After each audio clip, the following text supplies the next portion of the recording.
se faire oublier, il n'aura été qu'une butte de terre cachée derrière un mur des remparts de la ville.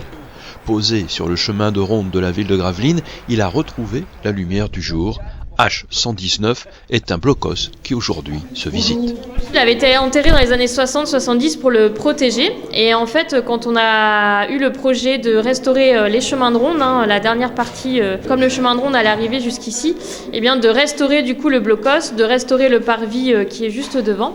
Les 86 mètres carrés du H119 étaient dédiés au commandement et aux télécommunications de l'occupant allemand durant la Seconde Guerre mondiale. On est sur un bunker qui est rattaché à la Luftwaffe, donc l'armée de l'air allemande. C'est un bunker qui est rattaché aussi à l'artillerie, donc le but c'est de récupérer l'information des postes d'observation, de la centraliser ici et de la redistribuer aux batteries pour donner les ordres de tir, corriger les tirs. Tout à fait, d'ailleurs ici on est entre la salle radio, la salle téléphone, la salle des cartes et la salle de coopération. Donc oui, en fait ce blocos communiquait et dirigeait d'autres blocos et d'autres sites d'artillerie entre plus ou moins Calais et Dunkerque.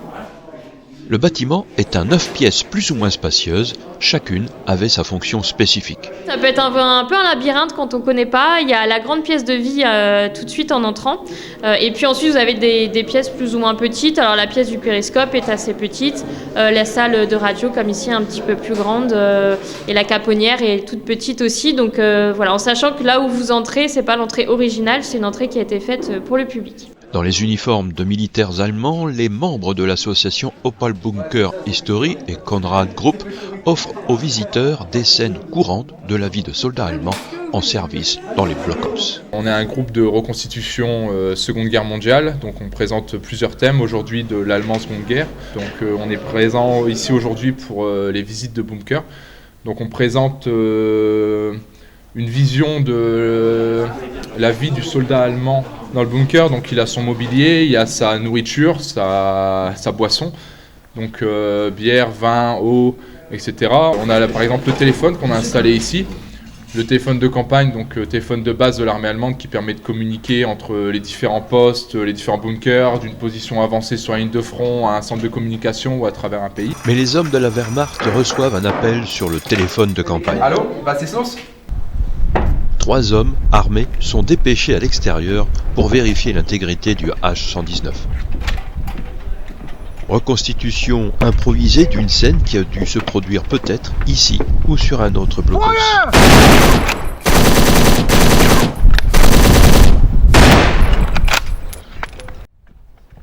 Lors de leur visite, les visiteurs ont pu échanger avec les figurants reconstitueurs, peu avares, il faut bien le dire, d'informations.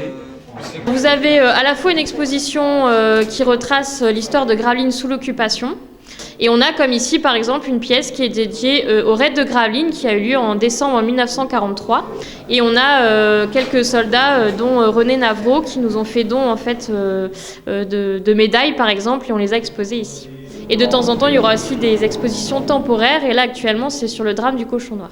Petit caillou survivant du mur de l'Atlantique, le blocos H119 se visite librement. Renseignez-vous toutefois auprès du service patrimoine de la ville de Gravelines. C'est totalement gratuit. Vous venez, alors on a quand même des agents d'accueil qui peuvent répondre à vos questions, vous expliquer. Et puis ce sera aussi ouvert pour des visites guidées, pour des groupes par exemple. On a déjà reçu des scolaires. Et la semaine prochaine par exemple, on reçoit un groupe de touristes qui viennent spécialement visiter le blocos. L'histoire méconnue que révèle ce bunker aux allures de mastodonte apparaît au grand jour, rompant le silence radio des dernières décennies.